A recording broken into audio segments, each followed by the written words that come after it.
The National People's Congress is underway in Beijing. Headlining the meeting, China's official economic growth target. Beijing has set a goal of around 5% for 2023.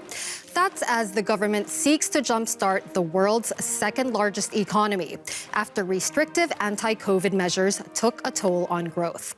The 5% figure is, however, considered conservative by analysts. China is faced with a growing array of challenges, including sluggish consumption, rising unemployment, a historic downturn in real estate, and increasing tensions with the West over technology sanctions. Now, taking a closer look at that last aspect, China is locked in a race with the West for technological dominance. The country was already struggling with a lack of advanced chips and the machines needed to build them, and has vowed to use all the resources at the state's disposal. Now it's behind in the software race too, as artificial intelligence software like GPT and Bard begin to spread across the world. Chinese search giant Baidu says it's almost ready to launch its AI bot called Ernie as soon as this month. But it's worth noting, however, that the head of Baidu and his fellow internet executives from the likes of Tencent and others appear to be absent at the National People's Congress in Beijing. With us now is Saskia Heber, a lecturer focusing on Asian Pacific politics at the Academy for Civil Education here in Germany. Saskia, welcome. Can you tell us, what does the absence of China's internet tech titans at the NPC, what does that actually mean? Thank you for the invitation. That is a clear signal that the Chinese Communist Party effectively regulates and controls the internet and digital technological companies and, of course, China's tech billionaires like the founders and owners of Ant Group and Tencent.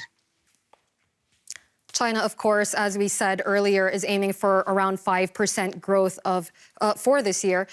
Now, what role do you think the tech sector will have for China to achieve that target? That was difficult. The last year's 2022 growth target has not been met. That had even been beyond 5% and reduced to one of the worst results in the last 30 years, between 2% and officially 3%.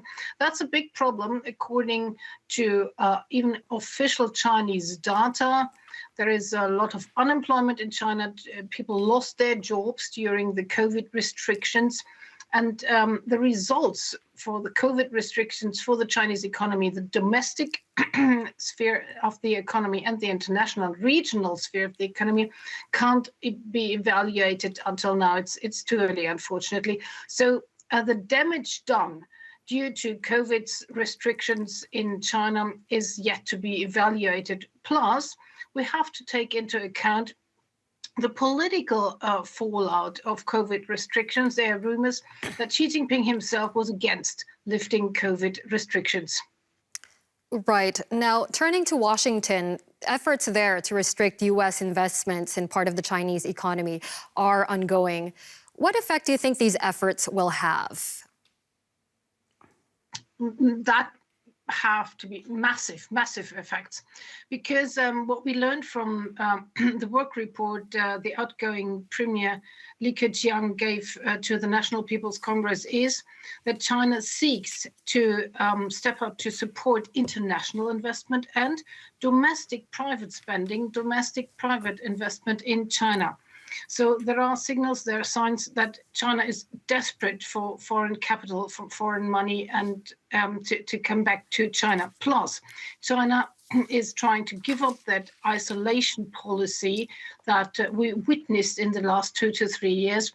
And China is very dependent on imports and international trade.